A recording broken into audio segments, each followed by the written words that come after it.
l-4 ta' 19 il-ġimgħa matul is-sena, sena 1. Qari mill-Evanġelju ta' San Mattew, kapitlu 18, versi minn 15 sa 20.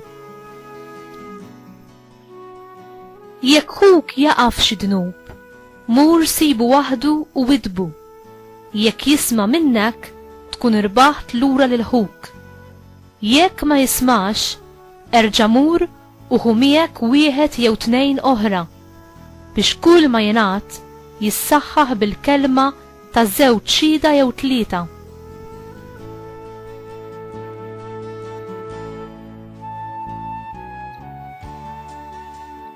Jekk imbagħad anqas minnhom ma jkun irid jisma', murejt lill-Knisja, u jekk anqas mill-Knisja ma jkun irid jisma', żommu b'wieħed pagan u pubblikan.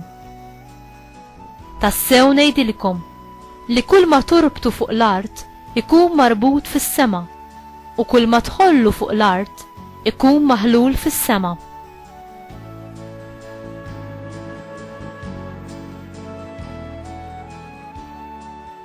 Ngħidilkom ukoll li jekk 2 minnkom fuq l-art jollu leħenhom flimkien biex jitolbu xi ħaġa, Missieri li hu fis-smawiet jagħtihilhom.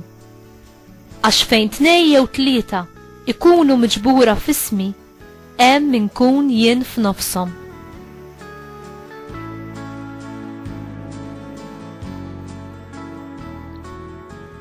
Il-kelma tal-mulej tifħir lilek Kristu.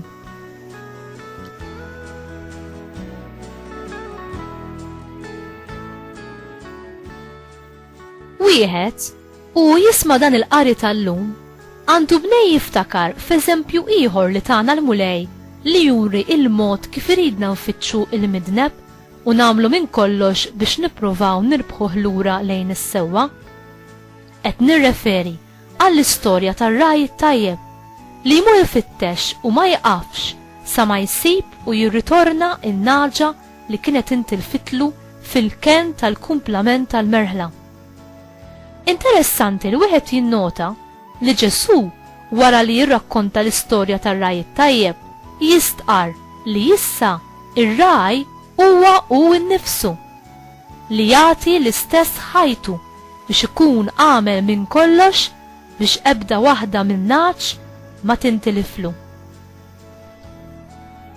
Ġesu lilna d-dixxipli tiegħu tant iħobbna u tant ried jafdana li l-missjoni li beda hu, jiġifieri dik li jreġġa' lura in-naċ mitlufa lejn is-sewwa, dik li jreġġa' l-qalb tal-ulied lejn missierhom tas-sema, fda f'idejna l-koll. Aħna ħaddiema flimkien miegħu biex nagħmlu dan l-istess xogħol, din l-istess missjoni qaddisa li ġiet fdata f'idejn liben qaddis ta' Alla. L-ewwel pass li Ġesu jitlobna nagħmlu fil-Vanġelu tal-lum hu li navviċinaw lil ħuna jew oħtna wiċċ imwiċċ, b'mod dirett, imma privatament. Jekk din ma tbiddel xejn fil-persuna li qiegħda fl-isbal, it-tieni pass li Ġesu jsemmi hu li nieħdu magħna persuna jew 2, xi ħadd li jwaref, għaqli, u li jista' jgħin fis-sitwazzjoni ta' ħuna jew oħtna, aktar milli xi ħadd li mara jitlalu jew li jiġġudika. L-iskop hu li wieħed jgħin biex il-persuna li żbaljat tara l-iżball fid-dawl tal-verità u tindem minnu. Jekk lanqas dan ma jaħdem, lanqas m'għandna naqtaw qalbna, imma nfittxu l-għajnuna tal-komunità nisranija, bit-tama li dawn jitolbu u jfittxu soluzzjoni bbażata fuq l-imħabba u t-talim nisrani, aktar milli jużaw il-forza jew it-taddid ta' azzjoni legali.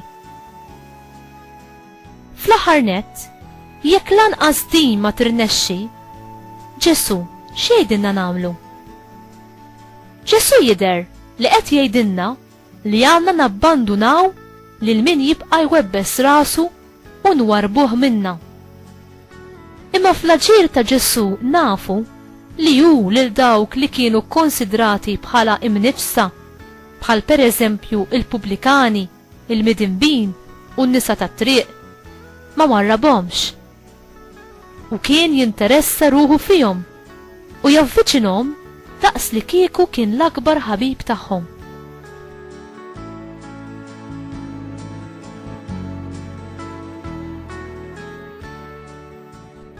Ġesu qatt ma jasal jirrifjuta lil xi ħadd li hu lest jirċievi l-maħfra, il-fejqan u jerġa' jibda ħajja ġdida. U inti, bliema mod qed twettaq din l-istess missjoni li ngħatat qabel kulħadd lill-liben ta' Alla. Bliema mod timpenja lilek innifsek biex bimħabba nisranija twiddeb lil ħutek li qegħdin fl-iżbal, biex dawn jekk jintilfu ma jkunux ta' pis għalik, għax tkun stajt ftaħtilhom għajnejhom u għażilt li ma tagħmel xejn. Meta tkun ippruvajt kważi minn kollox, tibqa' titlob, issum u toffri sagrifiċċji lil mulej biex dan jew dawk il-persuni fl-iżbal tibqa' tingħatalhom l-għajnuna ta' Alla biex forsi jerġgħu lura għas-sewwa.